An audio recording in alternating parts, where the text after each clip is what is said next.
Bonjour, le choix d'un bien à louer peut être une décision difficile. La hâte, la précipitation sont rarement de bons conseils. Justement, il faut savoir prendre son temps, dresser une liste d'exigences, prévoir des loyers et bien d'autres choses.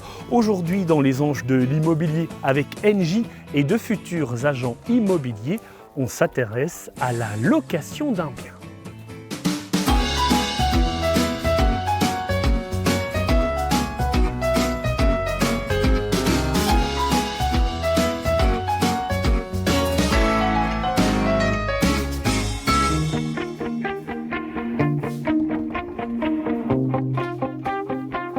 Oula, il y a du monde.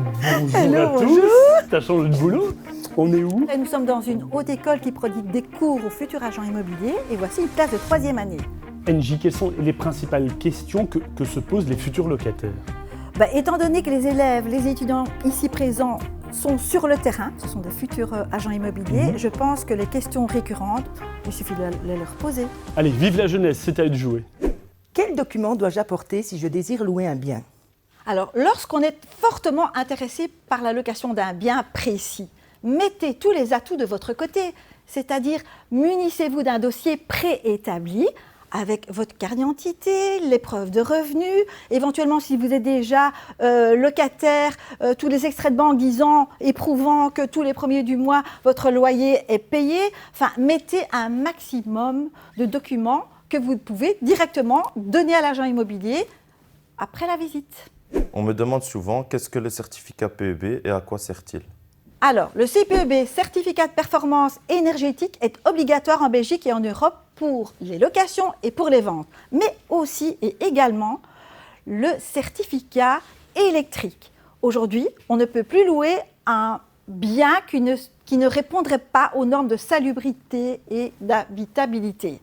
À quoi il sert? Simplement à mesurer la norme énergétique d'un bien et aujourd'hui, au coût de l'énergie, ça vaut vraiment la peine de le connaître.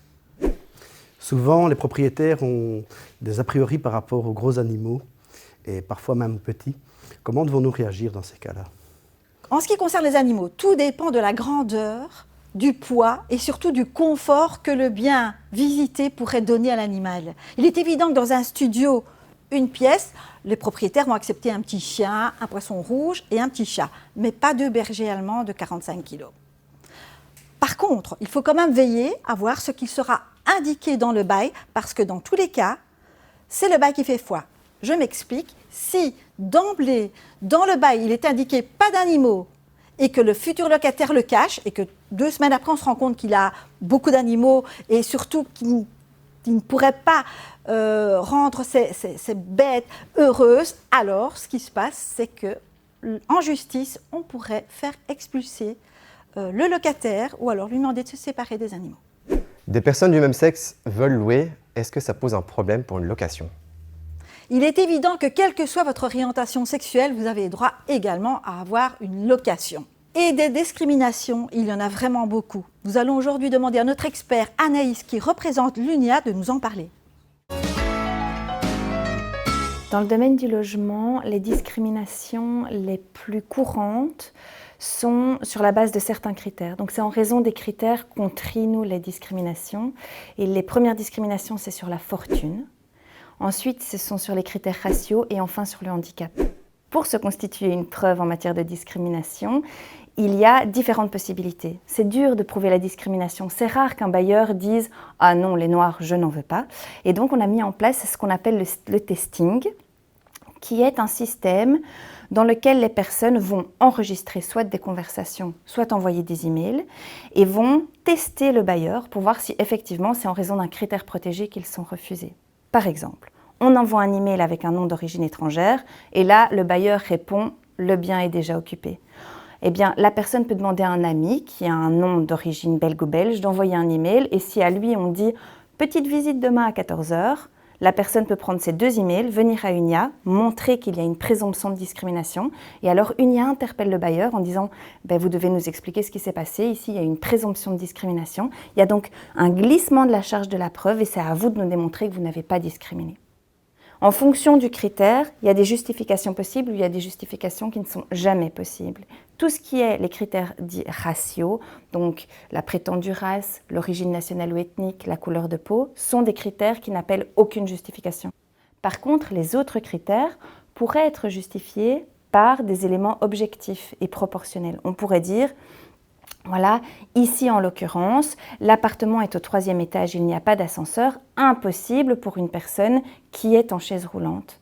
Et là, on aurait une justification qui serait proportionnelle. En région wallonne, depuis le 1er janvier, l'inspection du logement a le pouvoir d'effectuer ces testings et d'infliger des amendes aux bailleurs qui discrimineraient. Ça, c'est tout récent, ils sont en train de le mettre en place et Bruxelles l'a fait il y a déjà depuis quelques années. Il est important de dénoncer ces faits. Si vous pensez avoir été victime de discrimination, n'hésitez pas à contacter les équipes de l'UNIA. Alors, à la fin, qui choisit véritablement le futur locataire? Ça pose parfois des soucis, on peut se poser des questions. Oui, parce qu'en fait, lorsque un bon bien est mis en location et qu'une personne ne l'obtient pas, cette personne, ce candidat, pense toujours que c'est la faute de l'agence immobilière, mais ce n'est absolument pas le cas. L'agence immobilière est simplement un relais. Notre rôle est de prendre et transférer les dossiers, en tout cas solvables et qui semblent intéressants, au propriétaire. Mais in fine, c'est le propriétaire qui décide qu'il mettra dans son bien, dans sa maison, dans son appartement. Ce qui compte vraiment, c'est la rentabilité et le fait que les propriétaires soient sûrs que le loyer sera versé et que les gens ne vont pas dégrader leurs biens. L'agence a trouvé un locataire, elle a fait son travail. Elle peut encore avoir un rôle dans le futur, lequel? Alors, l'agence, pour son travail, simplement de trouver, de faire des visites, d'effectuer des visites, de trouver, établir le bail, etc., l'état des lieux, prend comme commission, comme honoraire le 1er mois de loyer, comme ça tout le monde est fixé. Ah oui, c'est important. C'est important de le savoir. Oui, oui.